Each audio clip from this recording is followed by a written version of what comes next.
you might just want to pick a stable 5 that seems solid.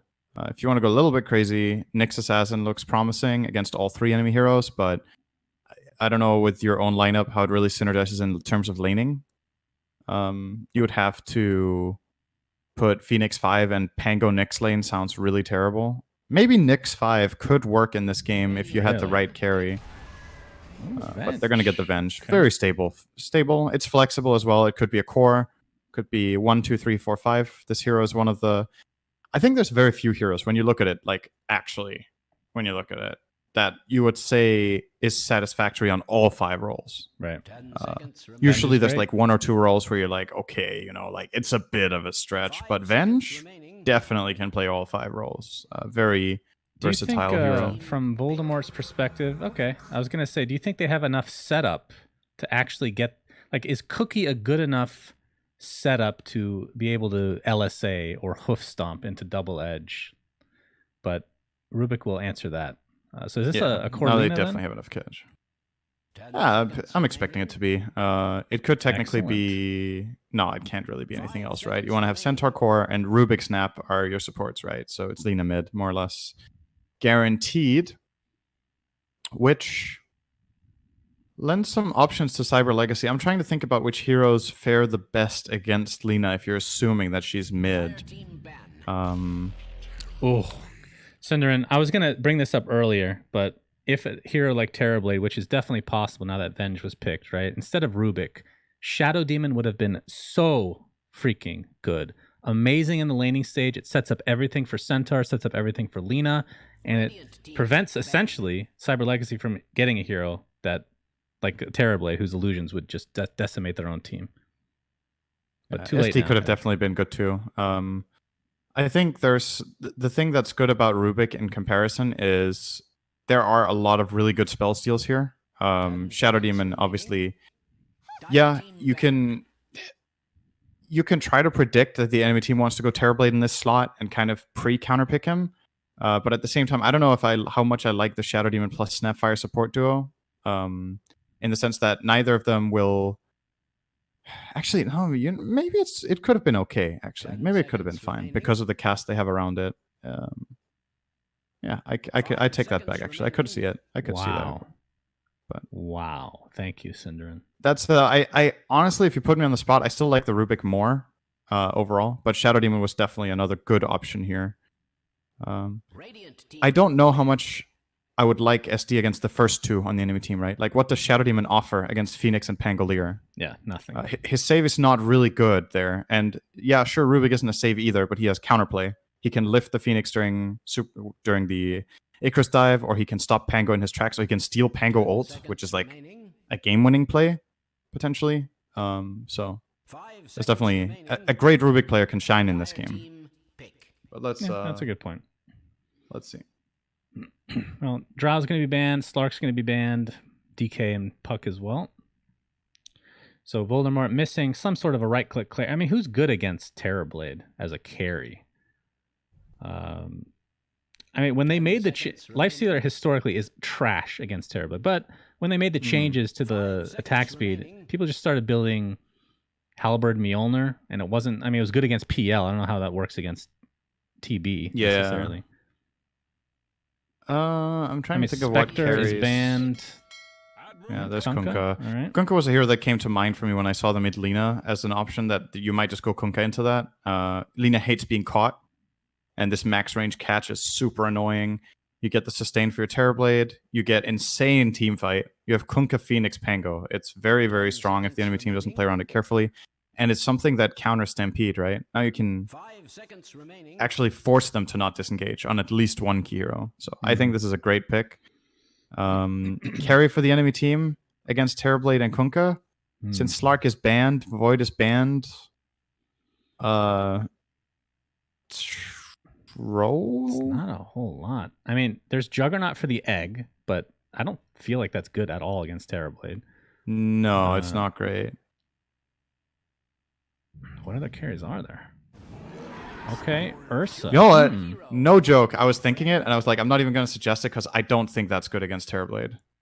But you were like, Jugger is good against Egg. And I was like, okay, what else is good against Egg that they could get? And I mean, Ursa is the obvious choice for countering the Egg, but I don't know how much I like this. I don't think this is that good of an Ursa game. Like, there's so many problems you have. You could get disarmed by Pango. Terrorblade man fights you. As soon as Enrage is over, Terrorblade destroys you. He has mega high armor against all your physical damage. X-Mark is great against Ursa because he's all about like running and being mobile around the fight. So you add in Venge against that too. But I mean, you're kind of down to like, okay, is there a great pick here or not? And if you don't see it, you take the best one you have, right? I don't know what was better than Ursa. That's why I can't really complain too much because I don't know what This is going to put a lot of pressure on Lina to get an Aghanim Scepter and just blow up Terrorblade. That's like their one condition to kill this hero, it feels like. When TB has BKB, they have a problem. Well, that's why you get the Aghanims. Yeah, right? Even that, they still have a problem. They can't kill him when he has BKB. I still don't think he dies. Like, yeah, you can Laguna him, but it's not enough. Who's going to deal damage to him outside of that? He Do you think basically picks his Sunder target. There's Swap and Boat and Sunray. There's any way that, because this is a game 3, Diraccio was just like, you know what? I have literally the best cosmetics possible for Ursa. Can we please just pick this hero? Look at this set, man. This is incredible. It has that new little baby on the back. What's his name again? Don't know. Oh, it's based on a constellation. Ursa Minor. What am I thinking? Dip, right? Or Dipper or Dip or something like that. I think it's Dipper. He has both immortals on each arm and, of course, the cowboy hat. This is incredible. Just an incredible display of cosmetic skill. This is an expensive hero he has right here. Very. It's definitely showing off his Gucci. Let's see if the plays will be Gucci too. Yeah, great. Can't wait to see. Yeah. But yeah, I agree. Ursa does not feel great. And just a lot of pressure on the Lina and the Centaur, I feel like, this game. The thing that we might be not giving enough credit is the ability for Voldy to play aggressive. Like, they can try to run away with it, like just play really fast. Because if Terrorblade is off farming, their lineup is really a run at you style lineup, right? You have Snapfire Cookie for both Ursa and Centaur, Rubik with Reach, and the Lina that's going to rush Yules probably. So if you're the one taking initiative and really taking it to the enemy, you could maybe just outplay them with tempo. It's something I find to be relatively difficult in this patch, though, when I watch teams play, is it doesn't seem that easy to just dominate the map as it was 2 months ago. Like, teams are not having as easy a time at completely shutting down the greedier side. That's why we're seeing some, especially at this tier of Dota, right? This is more of a tier 2 range. Teams don't have that crispness of execution in pushing in. So a lot of the times a greedier team can get away with all sorts of stuff. We saw Sven TA lineup destroy yesterday, for example. Yep. Basically uncontested the whole game. So what you're saying is, if Voldemort outplays Cyber Legacy, they will win. Thank you, Shan. Thank you, Cinderin. Boogie on the Centaur. This is a Dota Plus set that I do not approve of, by the way. Not a fan. I don't like Contested Fate. It looks like Gandalf, for God's sake. Like, what? This is not Centaur. He's an old man now. Old Gandalf mixed with Rudolph, the red-nosed reindeer. What would those names combined even be? Gandalf. That sounds awful. Oh, Slayer. Wait, what's the point of this? I've seen this twice now. Oh, he does that for vision. Okay, that's cool. To see where the ward is. That's a really cool play. Yep. I'm learning things today, Cinderin. Yeah. It's good. The people started doing this about a year ago, so the fact that you're catching on now is proof that you are. I've been playing a lot of Valorant. Okay, a lot, quite a bit. Boy, oh boy. Slayer gonna be battling Nico here. Okay, what do you think of this lane? So TB pops the Metamorphosis right away with Slayer. Obviously, a great combo in the mid to late game, but in laning stage versus the Rubik Centaur, how does that match up in your estimation? I think level 3 for the Radiant lane is really powerful. I think Nikwa, that was almost going to be dangerous, actually, but yeah, Slayer prioritizes blocking big camp here, so Boogie doesn't get a pull. I like that a lot. Yeah, I think Terrorblade is happy farming here to start, but then when Centaur and Rubik hit level 3, both of them, the spell damage starts getting dangerous.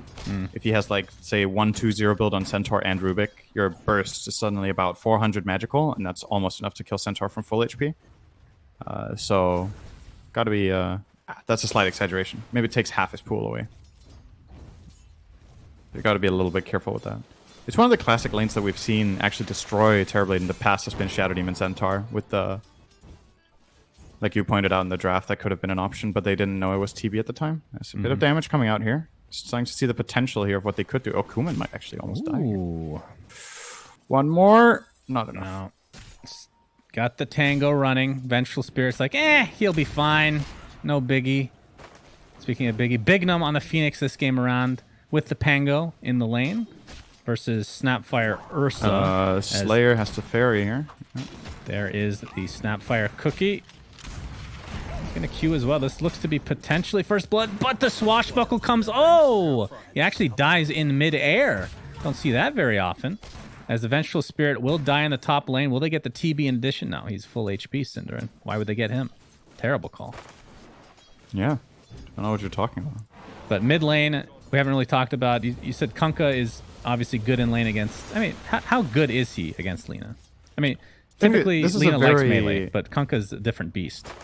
It's a very skill-based lane. I've seen this go both ways because Kunkka's cleave does so much damage to the Lina when he starts hitting the higher levels, especially like when it gets easier. With the cleave range on level 3 cleave, you generally hit the Lina. But in the very early start, if Lina plays very aggressive, she can put a dent in your economy, forcing you to buy salves. It's more about... It's not just about the lane. It's like, when you think about Lina, you don't really pick... You usually don't pick a hero to counter Lina in lane, right? You just accept, okay, Lina's a strong hero in lane. Who beats Lina in lane? Like, maybe a very well-played Puck or something can win, but most heroes draw or lose slightly. So it's about who can we draw with that then is great against Lina later. And that's where Kunkka seems like a very good choice that a lot of teams have used. Yeah, just love his reach and his sustain against Lina for his team. Speaking of... Oh, no. Oh... Terrorblade dies top lane. We definitely level saw 3 that on one. Rubik and Centaur. We saw it. I swear. Yep. Just I mean, I saw it coming 3 minutes ago, so it's fine. We can watch the instant replay. Oh wait, we don't have that in our production. Sorry guys, I must have disabled it by accident. Remember when we did the instant replay at what tournament was BTS? That? Yeah, that was hilarious. What tournament was this? DAC, the original DAC. I kept I was so bad on camera. Kept missing them over and over. And because you were watching the stream on delay, and we were able to switch to your screen as top lane, Hoofstomp, double edge, Fade Bolt as well. Oh, he can't die again here. That would be terrible. Oh my god! Oh, he missed the double edge! What in God's green earth, Boogie? You can do it, though. He's got another one. No, he's not going to continue to chase. That hurts big time. Nico does have a mango. He's going to get magic missiled, though. Oh, that hurts to watch. I mean, it technically is AoE. Double edge is quite the skill shot. I know. I've been there. Believe me. Boogie dropped the whoops though, so it's all good. That means they're in good spirits. I mean, maybe he was trying to go for the creep kill as well. It happens. You know, it just misjudged the AoE. I mean, sometimes that is a play because you don't have the range to actually click on the hero, and you have to click on. Range. Okay, I'm just trying to give him the benefit of the doubt here, Cinderman. All right, bottom lane. Ooh, no time for a dive. Shotgun blast to the back of the head is more than enough. Slayer. It's going to be in a 1v1 battle with this Rubik. Rubik has Fade Bolt, though. Better be careful. Mango as well with Telekinesis. He's going to go for this. Couple more right clicks. Fairy Fire is going to extend this fight even more, but the Magic Missile to follow. The greatest 1v1 battle of this age. Will anyone help? Will this Terrorblade help at some point this game? He will, and they kill him! Unbelievable turnaround! Terrorblade came out of the jungle to right-click once, Cinder, and holy shit! He did it! I love how he was just farming next to it for like 10 seconds. Like, I guess. And then... It happens. Yeah, nice bait. That was actually beautiful from Slayer. I really like watching this guy play. I think he's really good. He's been playing well in all 3 games today as well.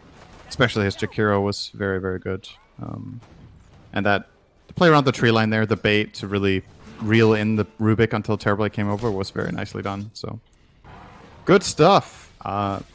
As it stands, however, Voldemort are crushing. They are so far ahead. 3k gold minute 6. Yeah, that's pretty crazy. They are stomping mid by 1,000 gold. I don't think this is the expected outcome. Yeah, Kunkka can lose, but not by 1k. I don't think that's what should be happening. The Ursa is way ahead of Terrorblade because of all this early pressure the Rubik Centaur put, and your Centaur is also way more farmed than Pango. So all 3 cores with a big lead, and the supports are even slightly ahead too. So everywhere they're winning. That's good signs for Volder. We're going to see some TP support on this tier 1 tower top. Kunkka, very long TP. And he feels bad about this TP now. Bad. Yeah, it feels bad. Like, I think Phoenix was fine regardless. So you just come up here and you take like 3 creeps, and now you have to run all the way back to mid while Lina's just pushing it out immediately to put pressure on you. Actually, he's going to stop by in the jungle to do small camp, and then now somebody else has to defend mid. So Venge will go over. It's okay-ish, but yeah. Usually using early game town portals feels really bad if they don't perform some sort of key activity, like defend tower or save core or get kill. And that one did nothing of those 3. Like sometimes TPing in to save a support is a net loss. For example, if this was the difference between Phoenix dying and surviving, I actually don't think it was worth it. But it makes a lot of sense why you would try to do that, right? Like they're your teammates. You're playing to have everyone on board. So in theory, yes, but that's not always how it works, Synderin. I'm sure you know that from firsthand experience. Sometimes the chemistry can go awry. Sometimes the selfish will take over, and that is when things go bad. Believe me, I know. But then you mute your mic and yell really loud, and then you're fine, and then you tilt again. That's the man, trick, this man. Pango's game is tough. Yeah. Yeah, this is not a great start for him. And it's not, honestly, I feel like it's not a great catch-up hero unless even, you get a Maelstrom, which a lot of these Pangos are not even going for these days. Tier 1 tower pressure in the top lane. Looks like we're going to see some action. All right, they're going to get the kill onto the Snapfire, but there is the Stampede to not only help Ursa out, but to attempt to get Bignum in the top lane. Now, Double Edge brings him back to the ground. So it's a 1-for-1 across the board, support for support. And back to farming we go. Yep. Still maintaining that 3k lead. And okay, so I think something that's going to be a bit telling in this game is which route Ursa takes, right? Because at this point in the game, you have the choice of, do we try to play tempo where Ursa really ramps up the pace with Snapfire, or do we actually think, okay, the laning stage is going well enough and we're not worried about Terrorblade farming, and I go Battle Fury on Ursa and go for the true like Battle Fury into SNY Satanic build, where you can sustain and actually man-fight Terrorblade for a little bit. Currently hovering a Ring of Health. Now he committed for it, so this should mean the Battle Fury build is coming up. And I think when your lanes are going this well, you can definitely pull it off. Like Terrorblade's game is not, it's not what it could have been. Coulda, woulda, shoulda. No, I agree. I mean, I feel like old Dota, if you buy a Battle Fury when you're winning, it was actually bad, like a long time ago, right? It feels like that's definitely changed. It just helps amplify your farm and extend your lead now. And if you're Ursa, you can technically still fight because he is tanky to a degree. Oh, nice spell combo top. Laguna deletes the Phoenix again. Still no ult to work with. Lift into LSA and then double zap. Easy kill. There's going to be some pressure top lane. Torrent is going to miss. They do ping out that the Rubik is in the vicinity, but not going to be able to find anybody in the end. So Boogie on the Centaur has the hood to work with. Going to be targeting a Blink Dagger right now. I'm interested what the Lina is building. So Boots of Travel, not a huge surprise. I mean, this was a thing when the respawn talent was in effect for Lina. I believe it was minus 40-something seconds at a certain level. The respawn talent? I think it was 30 on level 10, which meant basically instant respawn. It was so stupid. You go Boots of Travel, you get back into the fight immediately. It was, you know, good stuff. I mean, hands down, that is, I don't know, that's a big statement to make, but I think that might have been the worst thing that was added to the game in the last 5 years, was probably respawn talents. That's saying something, Cinder. Yeah. A lot of people were like, neutral items will ruin the game, and now they're kind of, you know, stabilized. I think even when they came out to begin with, they weren't like terribly unbalanced. Maybe a couple were, actually. But yeah, respawn talents were quite something. That was... And then I have my personal, you know, my personal... Hatred? My personal boomer thing with... Weren't things just better when status resistance didn't exist? But I guess I'm just gonna have to accept that I'm the old guy, the old angry guy yelling at Ice Frog. I hate techies! Torrent? Oh yeah, techies is actually the worst thing that's been added to the game for the last 5 years. That is true. Well, it's longer than 5 years at this point. Yeah, it actually is. It's almost miss. 6 by now. Yeah, there's the Stampede. They're going to use it to... Well, they can't decide whether they want to back up or initiate. Boogie was caught between both worlds, and as a result, it's going to get stunned, but both teams... Oh, even the Snapfire ult expended. Wow. Going to clip a couple heroes, but that's about it. So back to farming we go. Diraccio is like, dude, I'm 1,000 away from Battle Fury. Just let me get it. Then I will farm for 20 minutes, and then, and only then, can we fight. Do you understand how this works? Thank you. Actually, I wanna ask your opinion about this. What do you think about the changes to Ursa, where he can be played as like an actual true carry in that way? Do you think it's good? Because like in the past, like nobody built Battle Fury on Ursa, right? And then he got this rework, and it started becoming the norm to go Battle Fury into SNY Satanic, kind of making him less of an anti-carry and more of like just a burst carry in a sense. To me, it's like the hero is a little bit more streamlined with other carries, if that makes sense now. It's a little bit more of the same style. Yeah. And Ursa was very unique before. I think that was my problem with him, actually. I don't care if he's unique or not. He was it felt like he was situational and one-dimensional. Now, there's many different ways to build him. Yeah, it's still the right-click carry mentality, but I mean, from a spectator standpoint, I think it's better. Before you pick them, and if you don't Roche, you literally lose the game. It doesn't feel like that's the case anymore, right? Like, literally, you would not win the game if you did not get a Roche. At least one or two. Yeah, most of the time, at least. He was very dependent on it. Drums on Kunkka. He's going to be going to the Halberd, which is the obvious choice against the Ursa, of course. Yep. Oh, wait, what? Does his Earthshock do sound with the thing on his back? Yeah. The thing on his... Wow, I didn't know that. That's awesome. I thought it was just the taunt that was changed. No, very cool. This item actually does quite a lot of things at once. It's almost like an Arcana. Tier 1 tower bot. This Immortal is arguably better than the Lina Arcana, yeah. What do you mean arguably? It's also an ultra rare. Yeah, Snapfire looks to be... He heals himself a bit. Oh, LSA boy. onto 2. Stampede to follow. Hoofstomp on 2 as well. Double Edge in conjunction with all these stuns and the Snapfire ult. Wow, that was very surprising they're able to get those. Oh, cool, man. He did a long TP to mid. He almost got caught by Lina there, actually. Lizzie's caught. That is the stolen X marks the spot. And he was also TPing for an eternity. Well, the Ursa dies, though.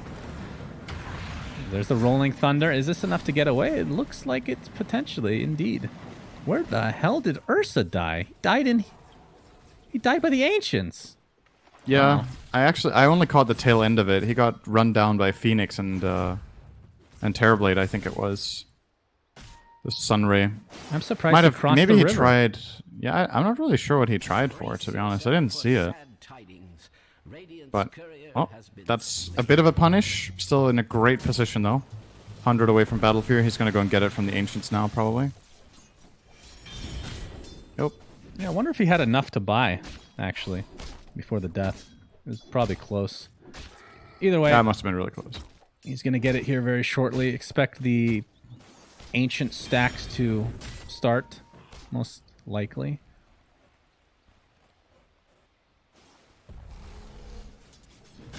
Look at the net worth. Lina is doing very good right now. She actually got Faded Brooch, which is maybe the best item for her, too. Yeah, I mean, we talked about that last cast as well, like how good this item is. This tier 1 is just one of the best, for sure. I was just thinking, I wonder, like, on Ursa, how do you decide to take the right talent on level 10? Like, what kind of game What hero? Is it where you're like, on Ursa, in this game, when I go on people with Fury Swipes, they will not die in 20 seconds, and therefore it will be useful to have 40.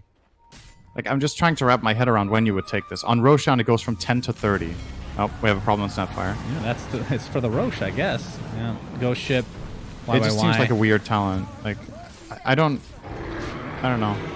Stampede. Like maybe it's useful.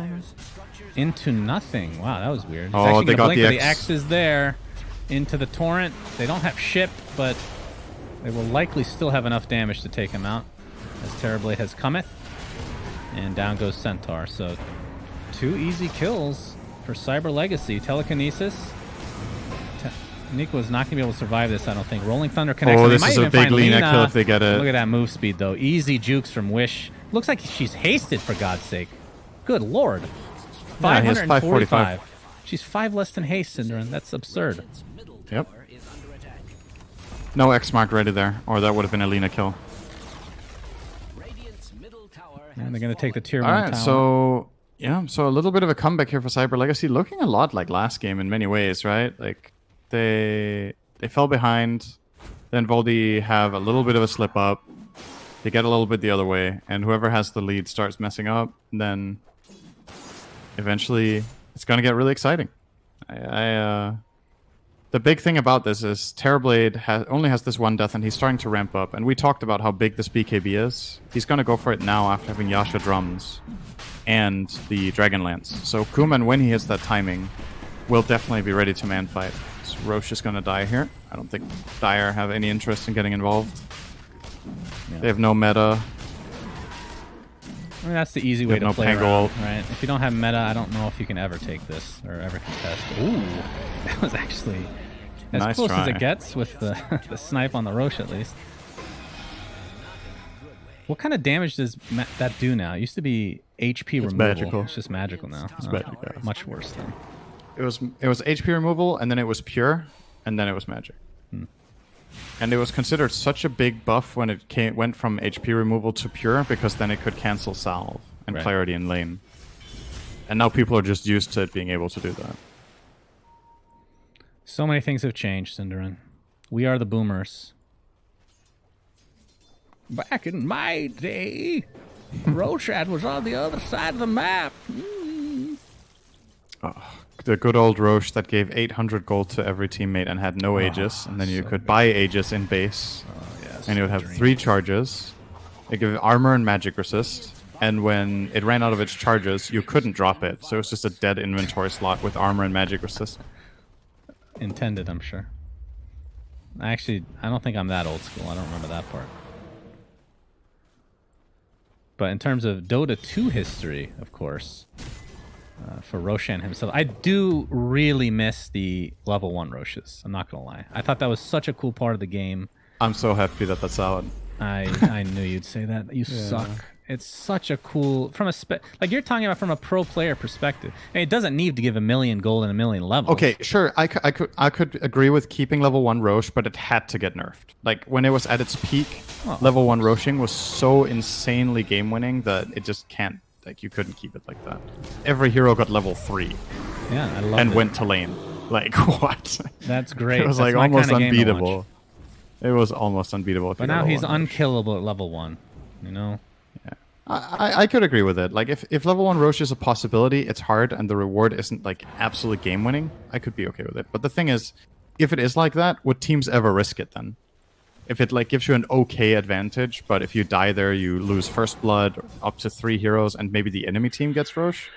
Like it just feels like the risk reward will not be good enough. Maybe for matchmaking, especially, they can introduce when they put that change in a concede button, so that if that does happen, you can concede, Synderen. Ah. What do you think? Yeah. I love it. Ooh, interesting. Very good. So swashbuckle range taken at 10, which I think that's pretty common now. Is it common now? Really? I Oh, he did go say, Yules. yeah. Okay, he went Yules. So if you have any mana item, I think you take the slash range. I love the slash range personally. The thing is about it though, especially early on for people that weren't too familiar with the hero, it actually made them worse in some scenarios because they just weren't used to using it. But it is huge. I barely play Pango. does this increases both the cast range and the distance of the slashers, right? Or is it just the distance of the slashers? Oh, it's just the distance of the slashers. Yeah, so you can travel the same distance, but you can hit 350 further away. That's right. I think if it was the other way, where it was a cast, that would be actually. It would be broken. way too good. That would be like a level 15, maybe 20 talent at that stage. Yeah. But yeah. Even so, it's really good. Now you don't really like if you go in for harassment, you're not really in trouble of being initial in most cases, whereas before you're in the vicinity depending on the skill set of the other heroes. It's so very useful for pushing side lanes, especially I would say, so Yeah. you don't expose yourself at all to kill out a creep wave. It's nice. Magical has his halberd ready to purchase. Ursa's To get to the secret shop. Yeah, Ursa not only with the has the Aegis, same. 10-second Terrible BKB. actually has the same net worth, so What is Lena going? Okay, she's actually, man, she's just listening to everything I was saying. She's actually going right click. So MKB now. I feel like Ags will have to be a thing once BKB is online for TB. Do you disagree with that? I think you invest in just getting a little tankier maybe, or even more right click. I think I like Ags more than MKB here, to be honest. You have the same. I mean, the attack speed is nice though against the egg. Like getting even more attack speed is nice. But with Aghanims, we're focusing a lot on the Terrorblade. That item owns Pango. So like, I think when Ursa is this farmed, you could maybe commit for an axe. But perhaps this is because it's the new Centaur, right? If this was the old Centaur with the old Retaliate, then maybe Lena would feel like she doesn't need to go physical because the Centaur has it covered. Snapfire, Dead cookies, snap. but No? the Stampede is going to keep her safe. Rolling Thunder. Oh, man, that was actually canceled for the time being.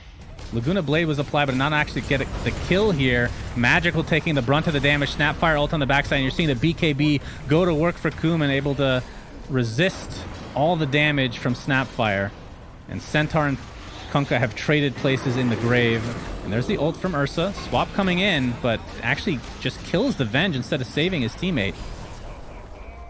Aegis is now gone. Lena will go down to the grave here. And Kuman's still very, very healthy. Didn't even have to use the Sunder in this fight. Nope. They didn't apply any pressure to him in this fight whatsoever. I can't really deal with him when he's BKB'd. Like, Ursa can try to man fight him, but he's going to have to use Enrage. And unless he feels like he can take him 100 to 0, then with the very limited help of the rest of his team, you're probably just wasting Enrage. Thoughts? Once again, that's where the Lena Axe comes in handy, right? Because if they Yeah. went that, then Ursa can maybe chop the first half and then you get the kill. Actually, Lena's not going MKB. She's going Assault going AC. now. Oh, okay. What What's are your the thoughts armor? on Ursa going MKB instead of a Basher Abyssal? He's preparing for the inevitable butterfly, right? More attack speed for the egg. As if Ursa needs more attack speed, but... yeah, I don't know. I feel like in this case, in this game, I think the SNY Satanic would have still just been nice. Like the stable. And maybe not go for the BKB, but maybe that's naive to not have BKB against the Disarmor Pango here. Kill bot. Yeah. Get magical. Looks to be a bit out of place on that Kunkka. Working towards a BKB for himself. Crimson Guard looks to be the choice for Boogie's Centaur. Which really is only useful against Terrorblade and his That illusions. item just doesn't really impress me. I don't Doesn't know. feel like it has I don't- enough impact this game. I don't think Crimson is that good in general. Think it needs a buff? Maybe, yeah. What if it Or gave it you... just is very lineup limited, where it's like if it counters 2 heroes, maybe I like it. But when it's 1 hero, it doesn't really seem that valuable, even if it's a Terrorblade. What if on activation it was some sort of small damage reduction for your team? Instead of just Like a blocking percentage? X amount of... Yeah, percentage based. Could be. Rolling Thunder. I'm not going to find anybody though. In fact, I thought Nico might have been able to steal it, but it was on spell steal on cooldown. Has Swashbuckle, which still with Fade Bolt, very good at pushing waves. Yep. All right, Terrorblade. He's got the 9-second BKB. Manta Drums working towards Scotty now, and he is not too far behind the Ursa, like you were saying. And Ursa is finished with the Monkey King bar. I feel like they could really use that extra stun. They have a decent amount, of course, but Abyssal Blade or even just Basher against a BKB Terrorblade, not too shabby. Yeah, again, it comes down to what Lina is thinking, right? Because I don't think an Abyssal will kill Terrorblade in this game. It looks like what Ursa is favoring is he's going to go Satanic after MKB because he wants to feel like he can stand his ground and hit other heroes, I think, than Terrorblade. It's just ignoring the Terrorblade. He can effectively deal with the Terrorblade while Satanic is on for a bit. Go on other people. Try to kill the supporting cast around TB instead of TB himself. And then clean up in the end. When Terrorblade's BKB expires, he's definitely vulnerable in this game. There's a lot of spell burst on the Radiant still. So you just need to make sure that the protecting lineup is either killed or forced away. And then you have an opening.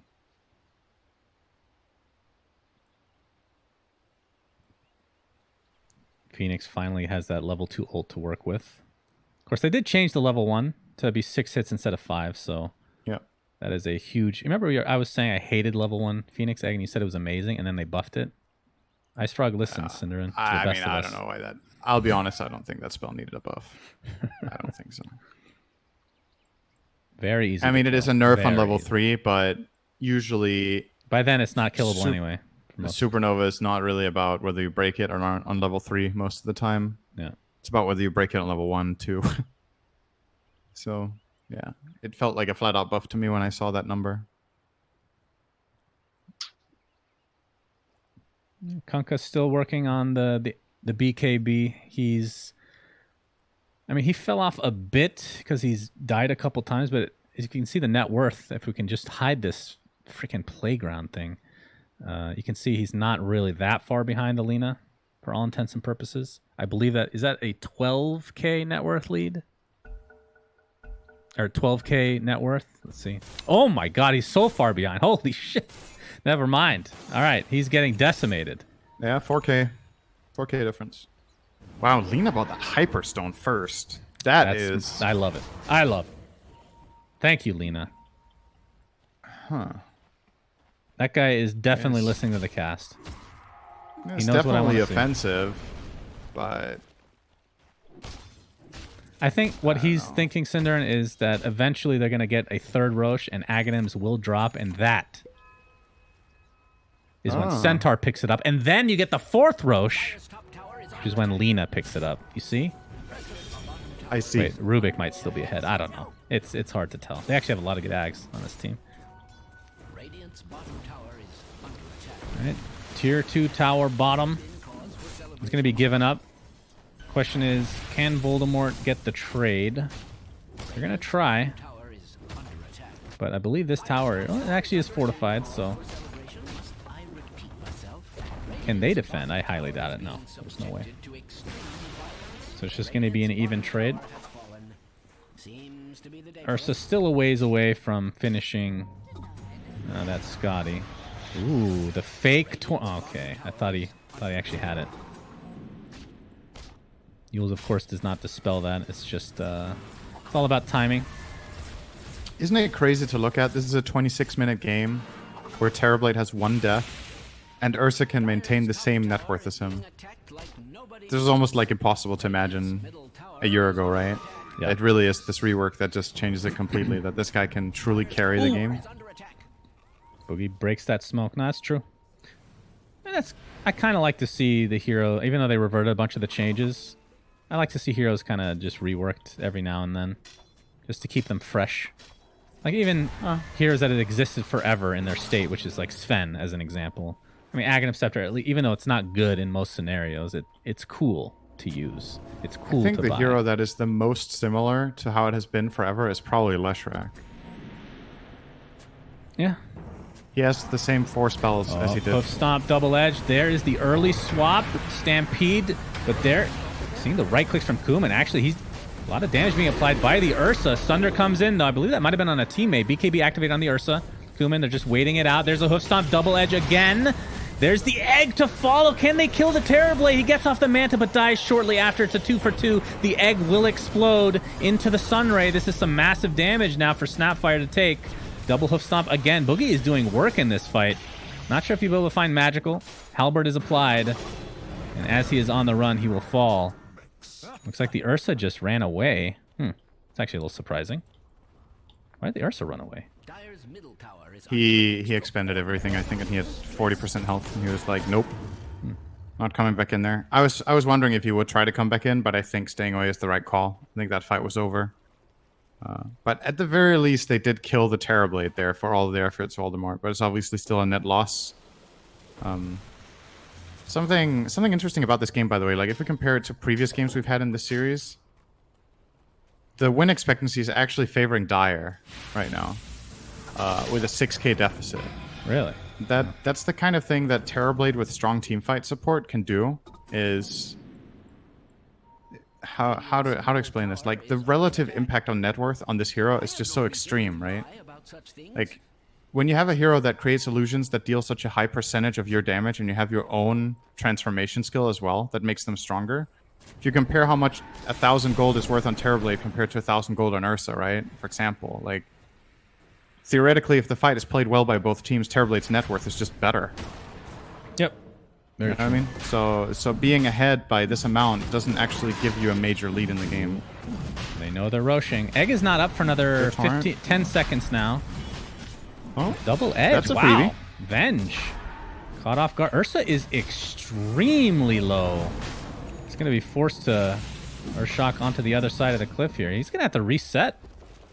There's no way you can go with this in this current shape. Ooh, spider legs. That's it's going to be good for somebody. Great item on Ursa. Roche at half HP. Venge is going to be back by this time. Just needs to heal off these creeps. Will he feel comfortable enough to go now?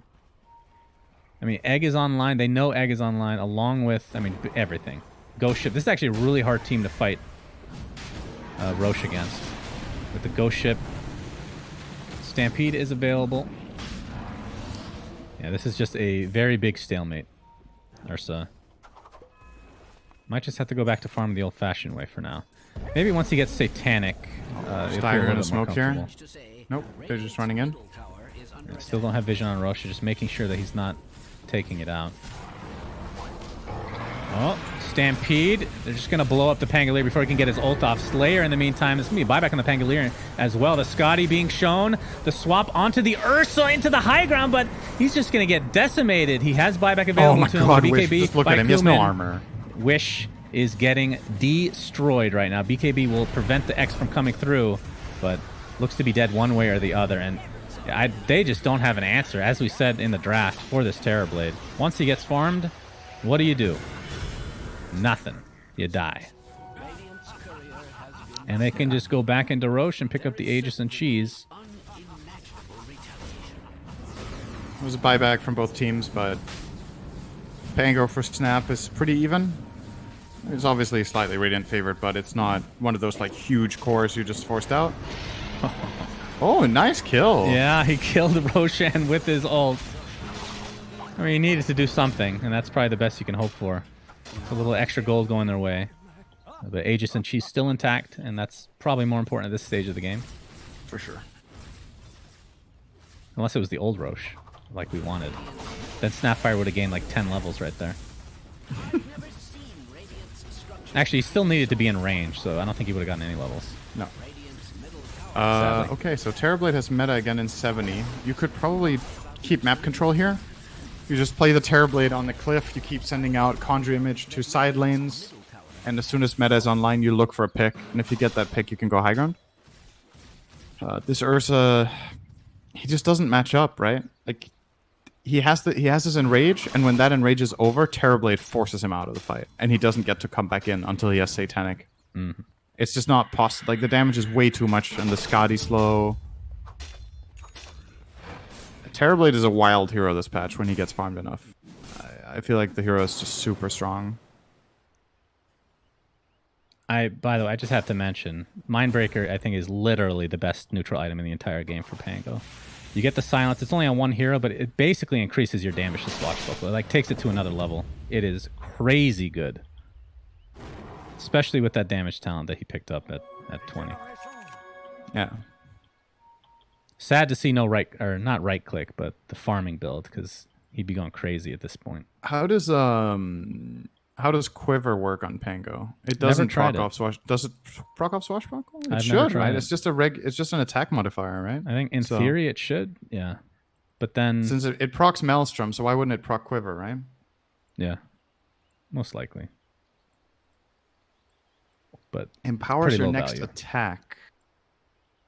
Low value? It's a 300 magic damage guaranteed ranged hit on an 8-second cooldown with Swashbuckle. Mindbreaker is sounds great. Way better.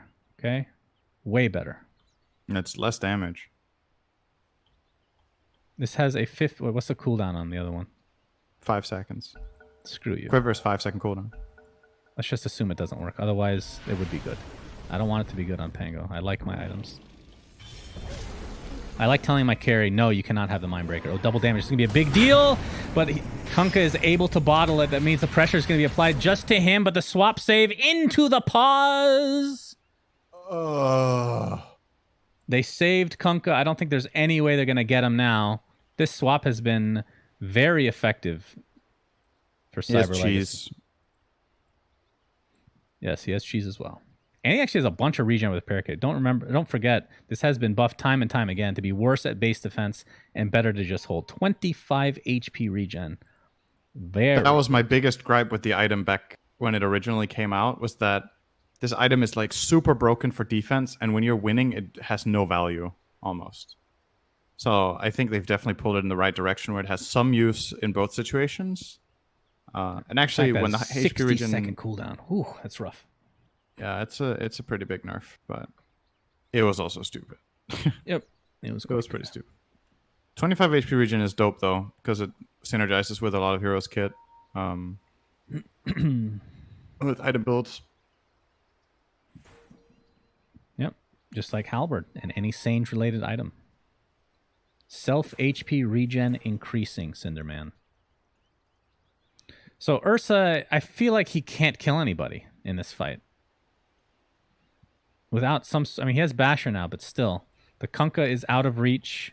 Pango ult is still... He's going to swing on Venge. For a long time. Well, yeah, but then you're killing turn and swing on Venge. Right? Yeah, it's what he has to do. If he goes on Terrorblade, I think this is going to be terrible. Because Venge still has... Oh, wait, Venge doesn't have a swap, actually. But I don't think it matters. Lena's stunned. Oh, you're not killing TB here. And he has Aegis. Even if you do, he has Aegis. Like, this... Yeah. It's just a really bad moment. Bad moment in history. As the net worth lead is about to swing in the direction of Cyber Legacy.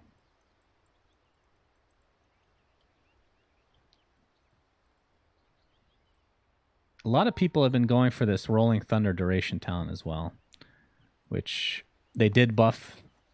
Used to be 2 seconds, I believe. Now it's 3. And when you're playing utility Pango, it's definitely the better choice, because I think the only reason you would get the other talent is if you plan on going Ags at some point, because then it feels broken if you're playing that kind of Pango. But for this one, most heroes just don't have an answer to Pango roll. There's no Bane. There's nothing that really pierces the BKB, as it were. All right, Venge dies immediately, but the Rubik follows suit. BKB looks like it was wasted, actually, on that Terrorblade. And there's the stun coming out. Nicely played with that juicy cookie. But Lena is just too fast. Snapfire, on the other hand, is an old lady. Got osteoporosis and arthritis and God knows what else. Probably halitosis as well. Not able to get away, Cinderin. Meta is still up for half duration. Oh my god, this tower. Very, very great damage. Imagine if he had that DD, which is on Kunkka right now. Things would be pretty different. I mean, they just don't have any response. Whether it's just their lineup or their itemization, I don't see what they do against Terrorblade. He is still quite healthy. He's just going to stand his ground, pretend that nothing happened, shake that off. Still has Aegis, remember. There's the Laguna Blaze. Used pre-Aegis. Rolling Thunder is back in 3 seconds. Egg is down, though. Here comes the boat. It's going to hit 2 heroes. And the Rolling Thunder on top. This is a disaster for Voldy. And they are now on the run. Ursa's going to man up. Oh, he's actually dealing a lot of cleave damage to Vengeful Spirit. But as we see, Sunder always online, it feels like. Snapfire? Okay. Gets a good amount of damage. But can they turn? Hoof Stomp double edge. Pango looks to be dead. There's the Stampede to follow. They have some semblance of team fight now, Cinderin, all of a sudden. And Terrorblade Such a good Sunray. still has cheese available, mind you. He's going to take out this Centaur, and that is looking quite grim.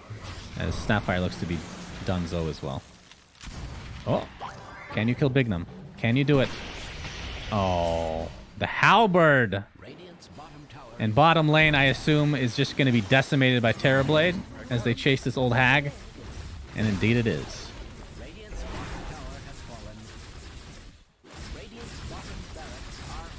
That looks to be GG. Of course, they're not going to call GG quite yet. They have another fight with them, or fight in them, as the Megas cannot be claimed because of the tier 2 tower top.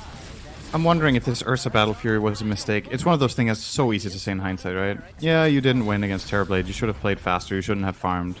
But you're kind of sitting here with this feeling of, could they somehow have played this a lot faster and not given Kuman this much space to get to this state? Because, like we talked about, Ursa Battle Fury, he farmed really fast. He farmed as fast as Terrorblade, but his net worth just didn't have the same impact in this game, at least, with all of the saves that this Dire lineup has. I feel like when it comes online, Phoenix, Venge are two of the most godly late game supports. Throw a Ghost Ship on top of that for survival.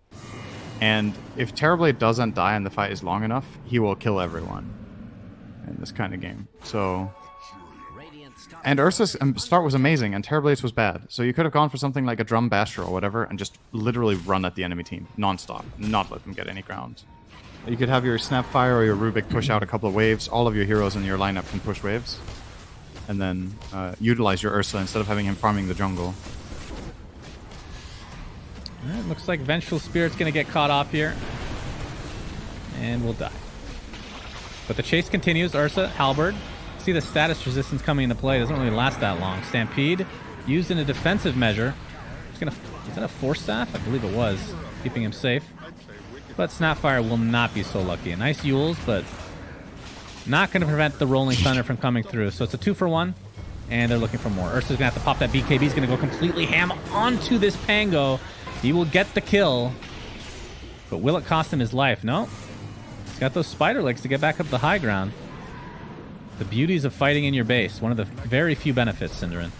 But Centaur will be dead. No buyback, so this will likely just be the throne. Meta is running out, though. Right, buyback. I'm going to try for this again. Telekinesis into the Hoof Stomp, into double edge. BKB pop by Magical. He's going to get a Torrent off, but not much else. Torrent actually does a lot of work. Hits 2 heroes.